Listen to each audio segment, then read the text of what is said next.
Hello everyone, welcome to our show Thoughts on Education, an initiative by College Dunia. So today we have Professor Dr. Avinash Vajpayee sir with us. He is the Registrar of Makhanlal Chaturvedi National University of Journalism and Communication. A hearty welcome to you sir on behalf of College Dunia and thank you for giving your precious time to us sir. Shall we start the interview? Yes.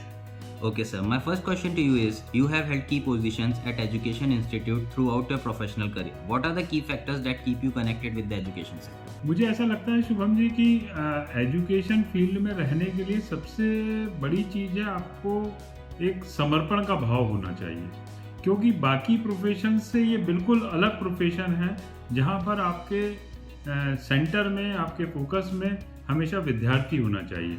और अगर ये गुण आप में है, आपको कुछ लगता है कि आप विद्यार्थियों के लिए कुछ कर सकते हैं, समाज को कुछ देना चाहते हैं, राष्ट्र को कुछ देना चाहते हैं, तो मुझे लगता है आप एक अच्छे शिक्षक और एक अच्छे एडमिनिस्ट्रेटर भी बन सकते हैं किसी भी शैक्षणिक संस्थान में। तो हमें सबसे पहले बहुत ज़रूरी है कि विद्यार्थियों को फोकस में रखना चाहिए। विद्यार्थी हमारे की फैक्टर होना चाहिए और उसके बाद हम कोई भी, चाहे नीति बनाने की बात हो, चाहे अध्यापन की बात हो, हम विद्यार्थियों को अगर ध्यान में रख के रखेंगे, वो हमारे केंद्र बिंदु में होंगे, तो मुझे लगता है कि हम अच्छे से अपने प्रोफेशन के साथ जस्टिफिकेशन कर पाएंगे। और यही कारण है, मुझे लगता है कि मेरे पास भी जो अभी जिम्मेदारी है, हम हमेशा कोशिश करते हैं, हमारा पूरा एडमिनिस्ट्रेशन जो है वो ये कोशिश होती है कि विद्यार्थियों के हित में, विद्यार्थियों के लिए हम लोग जो अधिक से अधिक दे सकें, तो हम लोगों का पूरा प्रयास होता है कि हम विद्यार्थियों को ध्यान में रख के उस तरीके की नीतियां बनाएं, उस तरीके के नियम बनाएं जिससे विद्यार्थियों का अधिक से अधिक लाभ हो सके। Right sir. Being the registrar of this university, what is your philosophy of leadership? How would you describe your leadership styles? बिल्कुल सही कहा शुभम जी आपने कि अगर अकेला व्यक्ति कुछ भी नहीं कर सकता, आपको बहुत ज़रूरी है कि एक टीम बनी हुई हो। तो मुझे लगता है कि एक लीडर के लिए बहुत अच्छी एक क्वालिटी ये होना चाहिए कि वो अपना टीम का निर्माण करे, अपने लोगों पर भरोसा करे, अपने लोगों को साथ लेकर चले।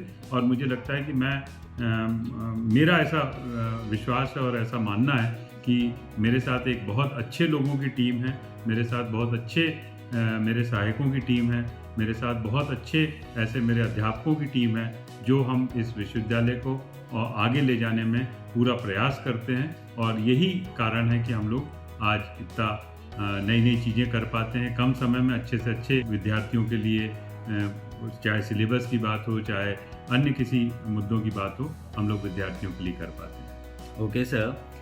Sir, the education system in India and the foreign countries are structured very differently. In your experience, what can an inbound student gain from here studying in your university?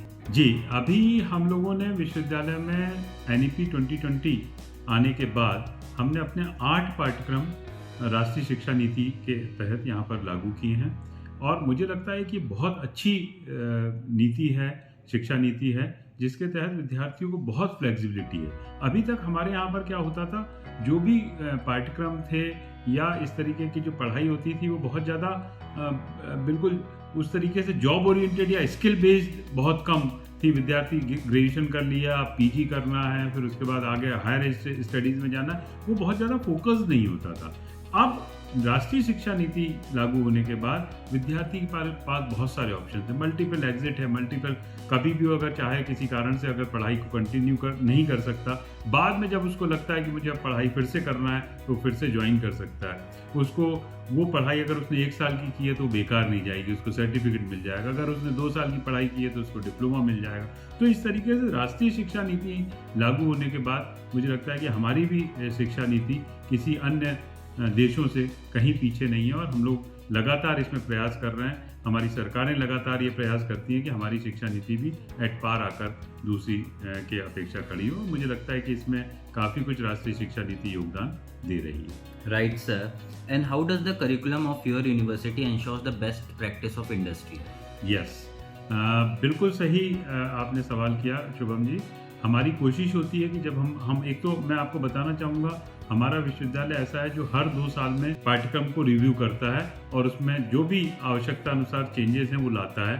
और जब हम पाठ्यक्रम निर्माण करते हैं तो उसमें हमारी जो भी कमेटीज़ होती हैं, उसमें हमारी कोशिश होती है कि उसमें इंडस्ट्री के लोग भी शामिल हों।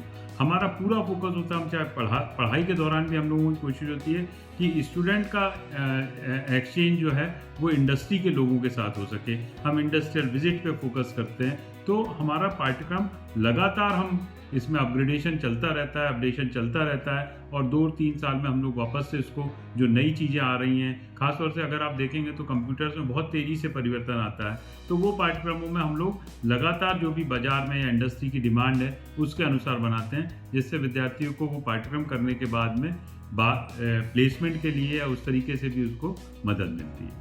Okay, sir. What do you think should be the university's top priority over the next 10 years, sir?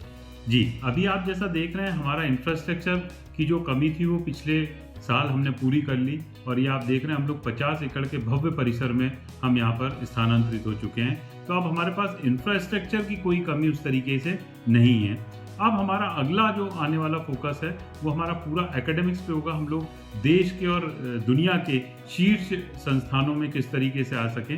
अभी भी हमारा चाहे वो इंडिया टुडे रैंकिंग हो या आउटलुक की रैंकिंग हो, उसमें हम लोग टॉप 10 में आ गए हैं, और अभी हमारा कोशिश होगी कि हम लोग टॉप 3 में आएँ और फिर हम सर्वोच्च स्थान इसमें प्राप्त कर सकें। तो अब हमारा अगला फोकस पूरा एकेडमिक्स पर होगा।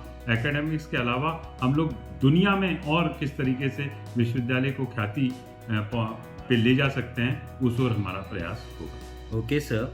And what are some of the biggest challenges you see both for higher education in general and for your university specifically?